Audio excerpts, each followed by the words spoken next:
Chegamos ao episódio tematicamente mais relevante dessa série.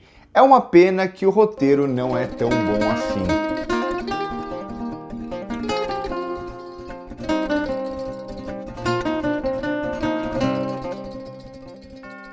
Eu queria começar esse vídeo perguntando o que vocês estão achando da série até agora. Eu vejo que com Falcão e o Soldado Invernal o engajamento está bem menor do que estava com WandaVision, pode ser também por causa das temáticas e das teorias principalmente, que WandaVision tinha muito mais teoria e essa acaba sendo uma série muito mais direta, mas eu não tô vendo o pessoal comentando tanto assim sobre a série e eu queria saber mesmo o que vocês estão achando. Eu confesso que eu tô gostando de Falcão e o Soldado Invernal, como vocês podem ver em todos os vídeos que eu fiz até agora, mas ela não me pegou completamente ainda, eu acho que tá faltando alguma coisinha. Então vamos para o episódio, esse que é o tematicamente mais relevante, mas o que tem mais problemas de roteiro, mais problemas de execução, como a gente vai trabalhar essa temática dentro da trama, e esse episódio falha um pouco, mas eu falo disso um pouco mais pra frente. Aqui a gente já tem logo no começo um flashback de Wakanda, mostrando ali o Lobo Branco, né, o Soldado Invernal, como que as Dora Milaje fizeram ali, a Shuri também, para ajudá-lo a não ter mais aquela manipulação mental dele, para ele conseguir ser ele mesmo sem que aquelas palavras o afetassem. Então aqui a gente tem nas séries da Marvel um pouco daquilo que Star Wars faz muito bem no universo expandido.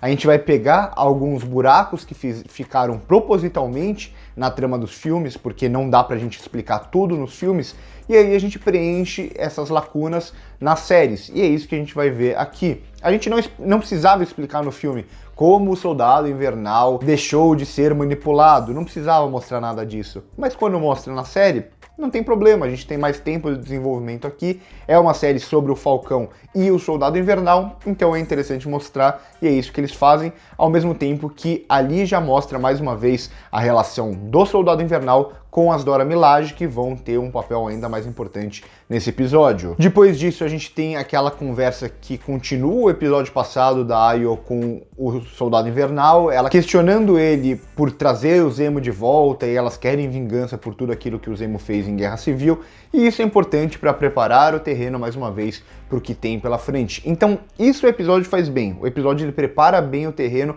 para o que tem a seguir. Os problemas dele, os problemas de roteiro aqui são outros, mas nesse sentido funciona. Em seguida, a gente tem, por exemplo, também os noticiários mostrando a consequência daquele atentado dos apátridas, que morreu gente e tudo mais. Por quê? Porque muito do questionamento aqui, nesse episódio, vai ser justamente a motivação dos apátridas e como eles estão fazendo isso. Como a motivação deles é uma motivação que dá pra gente se debater, é uma motivação muito plausível, principalmente dentro desse universo, algo que eu venho falando desde o primeiro episódio. Mas os métodos que eles estão tomando, aí sim são métodos muito mais questionáveis. Então o episódio vai bater muito nessa tecla e por isso, mais uma vez, ele vai preparando o terreno para aquelas discussões que vão ser feitas mais pra frente. E em seguida a gente tem mais uma discussão ali proposta pelo Barão Zemo que é muito interessante. Falando sobre o soro, falando sobre super soldados e como isso transforma as pessoas em supremacistas. A partir do momento que você quer ser um super soldado, que você quer ser um soro, que você quer o soro, que você quer se tornar um super-herói, não necessariamente você vai se tornar uma pessoa boa. E esse debate do heroísmo é muito interessante, porque a gente vê como a maioria dos super-heróis aqui do universo Marvel, eles não queriam ser super-heróis, eles se transformaram em super-heróis, eles se transformaram para ajudar pessoas ou pelos seus atos. A partir do momento que a pessoa ela quer se transformar em super-herói antes de qualquer coisa, aí a gente tem que desconfiar. E aí traz muito do questionamento do Barão Zemo sobre o soro, porque ele é contra o soro, porque ele é contra os super soldados, algo que vem do passado dele e que ele traz para discussão aqui, e que a gente vai ver mais pra frente também com o personagem do John Walker, algo que a gente vê também lá em The Boys, por exemplo, como você ter poderes não necessariamente vai trazer o heroísmo. E quando a gente tem uma pessoa que quer esse poder a mais, é meio perigoso, traz um paralelo muito claro com a vida real, como a gente vê que muitos líderes, muitas pessoas poderosas, elas querem se transformar em super-heróis, elas querem estar acima do bem e do mal, elas querem ter todo esse poder e elas se vendem como super-heróis, elas se vendem como pessoas acima das outras, elas se vendem como os novos messias. Então aqui a referência da vida real é muito clara e eu gosto dessa discussão proposta, é uma discussão muito interessante, que faz muito sentido e faz sentido também ser trazida pelo Barão Zemo por causa da relação dele com os super soldados e a relação dele com o soro. Em seguida a gente vai ali para aquela espécie de acampamento onde ficam os apátridas e tal, que é muito interessante também da gente perceber como funciona tudo aquilo, como eles se estabeleceram depois do estalo do Thanos, do primeiro, né, do blip, do primeiro estalo, como eles formaram ali uma pequena sociedade, criando escolas, tentando tratar os doentes. Então a gente começa a entender um pouco mais, e isso faz com que, por mais que a gente não concorde com os métodos deles, com os métodos da Karli, a gente entende o porquê eles fazem aquilo. Isso é muito importante quando a gente fala de motivação, principalmente de alguém que é ou um anti-herói ou um vilão, como acontece aqui na série. Aí a gente entende tudo que eles passaram, a gente entende que eles tiveram que se unir, e aí depois de 5 anos tudo tem que voltar ao normal. Não, não é assim que funciona, pelo menos não na visão deles, não para eles depois de tudo que eles passaram. Eles se sentem traídos, a gente vê a Karli falando muito sobre isso, como ela não acredita no sistema, como ela se sente traída pelo sistema. E nessa mesma cena a gente vê também como os métodos do Barão Zemo funcionam muito melhor nesse mundo, nesse jogo, do que os métodos do Soldado Invernal, do que os métodos do Falcão, que os métodos do John Walker ou do Estrela Negra. O Zemo, ele sabe andar por esse caminho, ele sabe quem ele tem que manipular, ele sabe quem ele tem que convencer. Um bom exemplo disso é ele levando ali o manjar turco, que primeiro ele comenta sobre isso, mais uma vez, a série prepara o terreno para depois ele usar esse manjar turco para obter informações de crianças. Em seguida a gente vê a primeira conversa ali depois do funeral do Falcão com a Karli, e a gente vê como eles se entendem. Por que que o Falcão vai falar com a Karli? Porque o Falcão é justamente a pessoa que melhor entende a Karli, a pessoa que mais passou dificuldade, a pessoa, como a gente já viu o lance da irmã dele, que ela tá tendo esses problemas, ela teve problemas também por causa do blip, porque ele sumiu. Então ele entende, ele se conecta muito mais com a Karli, apesar dele não concordar com os métodos dela, e é justamente passando por isso que vai ter a discussão, que é uma discussão, mais uma vez, interessante. Esse episódio ele funciona muito bem tematicamente, mas aqui a gente chega também ao primeiro grande problema de roteiro. Tudo bem, a gente entende, o John Walker é um cara impulsivo, ele é um cara que quer liderar, ele quer estar sempre no controle da situação, mas o fato dele sair daquele lugar antes dos 10 minutos e atrapalhar toda a conversa do Falcão com a Karli, aquilo nada mais é do que uma facilitação de roteiro. Precisamos chegar do ponto A ao ponto B, e para isso a gente dá uma modificada aqui, a gente faz com que um personagem tome uma ação que ele não deveria tomar, porque a partir dessa ação a gente vai ter outras ações que vão levar o John Walker a se transformar em um super soldado agora, e também a Karli a não confiar completamente no Falcão. Então é uma pequena mudançazinha ali de roteiro que cria todo esse cenário. Sem ela, nada disso teria acontecido. Não gosto disso, eu acho que o roteiro ele tem que chegar aonde ele quer chegar de uma forma mais natural do que não um personagem descobrindo um combinado para gerar todas essas ações. E nessa sequência a gente vai ter outra grande facilitação de roteiro. Tudo bem, acabei de falar, o Barão Zemo ele consegue andar por outros caminhos aqui, ele consegue pegar atalhos, digamos assim, e por isso ele poderia ter encontrado a Karli em meio a todo aquele labirinto, o que já é uma grande facilitação narrativa, uma grande facilitação geográfica.